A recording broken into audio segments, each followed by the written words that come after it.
In today's video, I'm going to teach you how to delete sections on Squarespace. If you're editing your site and want to clean up a page by removing content you no longer need, Squarespace makes the process very simple. Deleting a section is useful when you're redesigning a layout, replacing older content, or just making your page look more polished and focused. In this quick walkthrough, I'll show you exactly how to remove a section from your Squarespace page.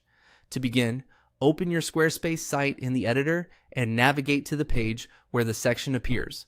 Once you're on the correct page, locate the section you want to delete. This could be a banner, a text area, an image section, or any other content block that spans part of the page layout. When you find it, click directly on the section. This is important because Squarespace needs you to select the exact section first before any editing options become available. After clicking the section, look for the available controls associated with it. These controls usually appear near the section itself and give you options for managing that part of the page. From there, click on Remove.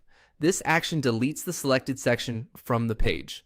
Before you do that, it's always a good idea to quickly double check that you've selected the correct section, especially if your page has several similar looking areas stacked one after another.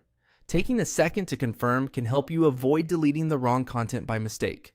Once you click Remove, the section will disappear from the page. If you're making multiple edits, this can be a fast way to simplify your layout and keep only the content that still serves your site's purpose. If you remove something accidentally, you may want to act quickly and check whether your current editing session allows you to undo the action. That's all there is to it. To delete sections on Squarespace, simply click the section you want to remove, then click Remove. It's a very straightforward process, and once you've done it once, it becomes easy to repeat anywhere else on your site.